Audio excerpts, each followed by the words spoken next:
kita lihat dulu ya, kalau orang pansos itu mungkin dia punya karya, dia penyanyi atau dia pemain film sedang lagi mau promo, kemudian beberapa orang, saya kira mungkin karena selama ini mereka tidak berani, ketika ada yang memulai mereka baru berani, bisa jadi.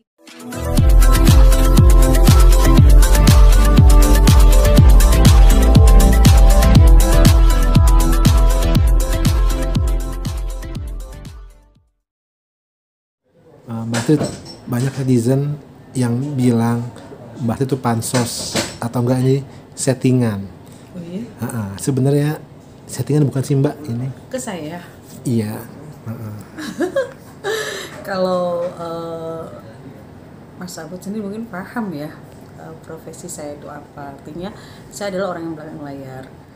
Saya maintain orang menjadi penyanyi atau artis film, pokoknya di dunia entertain ini manajemen artis. Dan saya tidak pernah mau muncul gitu, walaupun dulu pernah punya basic, pernah pemain sinetron, ada juga beberapa karya di bidang seni, tapi udah nggak masanya gitu, udah pernah. Jadi kalau dibilang pansos, sepertinya enggak ya. Saya bisa membuktikan dengan cara saya kalau saya tidak pansos. Kalau settingan, saya juga nggak berpikir ke arah sana gitu loh. Entah kenapa belakangan ini saya juga melihat ada indikasi orang berpikir seperti itu. Atau mungkin karena Mbak dulu pernah mengangkat Mas Reza gitu sebagai di balik layarnya yang mengkreat. Iya, gitu. Bisa jadi itu, bisa jadi mungkin karena Reza itu dulu adalah salah satu artis yang saya hire. Tapi saya sebenarnya bukan manajer Reza, saya nggak pernah jadi manajer Reza. Saya ini sudah punya manajemen sendiri Kiki Pro, Reza punya manajemen RH. Nah, tidak ada kaitannya masalah ini dengan masalah Kiki Pro tidak ada kaitannya dengan masalah Reza di RH. Justru seorang RH yang punya manajemen bisa saya hire dengan pekerjaan yang berbeda, meningkatkan popularitas dia yang pernah populer ya, saat itu kan dia sedang tidak populer menjadi insya Allah punya populer lagi saat itu, dan elektabilitasnya juga terjaga, itu sih. Jadi kalau dibilang pansos, saya bisa membuktikan saya tidak pansos. Mungkin ada buktinya Mbak? Ada bukti-buktinya untuk membuktikan kalau itu beneran gitu Mbak? Oh iya, jadi gini, saya bukti beneran nanti bisa cek di Instagram saya, kemarin juga ada beberapa teman media. Jadi ada janji yang diberikan Risa ke saya, dia minta saya nulis, ada janji dia di dalam satu lembar kertas ini, kemudian tanda tangan dia yang disimpan di dalam botol, ditanam di belakang rumah saya, ya kan. Terus kemudian ini salah satu bukti peristiwa yang pernah saya lewatin.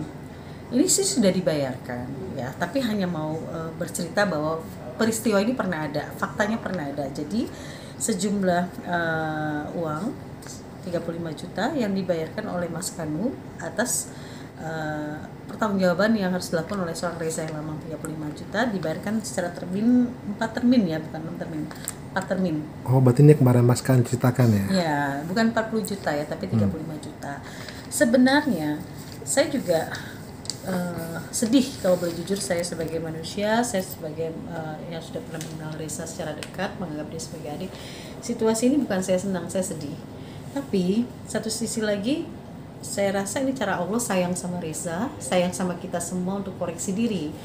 Bukan hanya Reza yang harus koreksi diri, tapi saya terutama, saya juga harus sayang sama diri saya. Saya harus koreksi diri bahwa ini satu pembelajaran.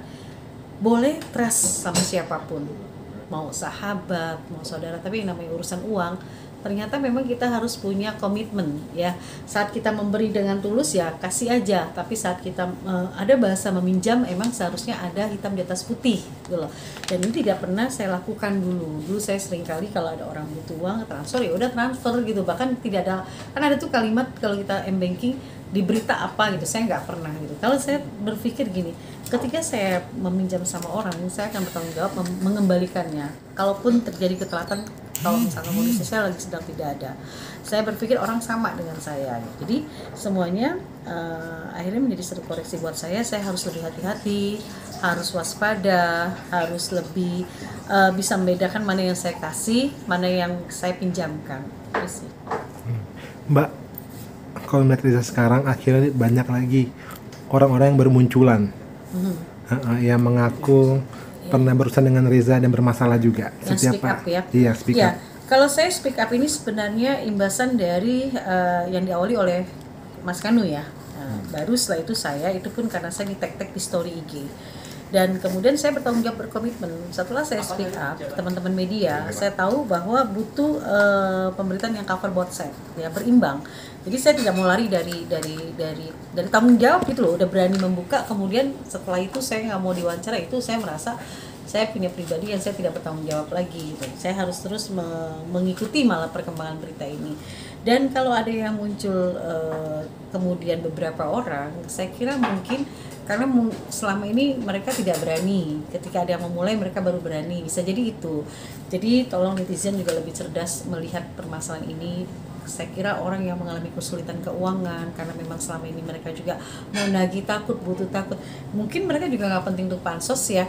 Kita lihat dulu ya, kalau orang pansos itu mungkin dia punya karya, dia penyanyi atau dia pemain film sedang lagi mau promo, bisa. Tapi kalau saya ini apa ya, saya ini orang di belakang layar, dan saya kira saya nggak ada kepentingan apapun untuk diri saya pribadi gitu loh. Jadi saya nggak mungkin melakukan itu. Juga mungkin teman-teman yang lain, saya kira juga mereka nggak ada kepentingan itu. Tapi kalau memang pun ada di antara kita yang mau pansos, ya udahlah, itu urusan mereka. Kita mengkerucut lagi ya, bahwa ini semua terangkat permasalahannya adalah masalah komitmen, ya, komitmen tentang perjanjian yang berkaitan dengan uang, itu sih. Oke. Mbak, miris kasih Mbak melihat karir Reza dulu yang pernah cemerlang, tiba-tiba redup lagi. Sekarang ini ketika akan ingin naik lagi karirnya, tapi dibarengi dengan banyak masalah seperti ini. Dulu jujur saya waktu itu saya belum kenal Reza, saya suka banget sama lagu Menyesal. Saya suka, dan saya suka sama suara Reza terus terang. Ketika saya baru pertama kali ketemu Reza aja, saya bilang sama dia, kamu tuh bagus ya lagunya, lagu Cinta Tak Masalah juga enak banget gitu. Maksudnya dia kalau nyanyi tuh pakai hati. Kalau orang nyanyi pakai hati kan kita juga dengerin enak ya. Saya mengagumi dia, dan begitu saya ketemu pertama kali, saya ingat banget waktu itu ada Mas Risna juga, kita ngobrol di satu tempat, dia cerita saya ini keturunan keraton, saya ini. Saya ingat banget waktu itu ada Ayu Azhari, ada Mas Risna ya kalau nggak salah, kita ngobrol, dia ngomong saya ini keturunan keraton, saya ini.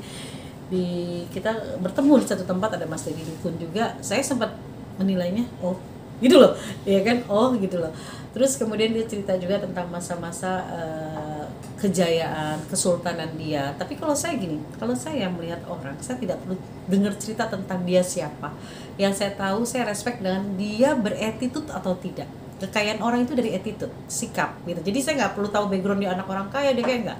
Saya lihatnya pribadinya dia, saya nggak perlu lihat orang tuanya orang kaya atau apa, saya lihatnya pribadi dia. Nah jadi saat itu sih saya sudah ada note untuk Reza, tapi saya pikir ya udahlah, anak muda. Dan orang tuh butuh pengakuan, semua orang butuh pengakuan, dan mirisnya di pergaulan era sekarang ini banyak sekali orang berpikir pengakuan itu dari segi materi. Padahal pengakuan itu kalau buat saya adalah sikap dan kecerdasan, keimanan seseorang, itu pengakuan yang harus dibanggakan gitu. Nah, jadi pas pertama kali saya kenal Reza, memang Reza mengungkapkan dia itu siapa. Walaupun kondisinya setelah itu dia mengakui, Mbak, untuk ketemu Mbak saya punya duit 25.000.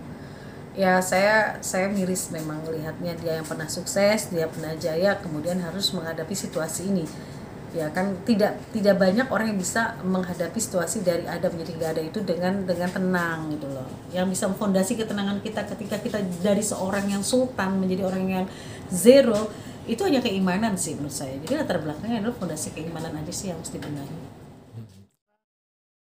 Jangan lupa ya di subscribe dan nyalakan lonceng notifikasinya.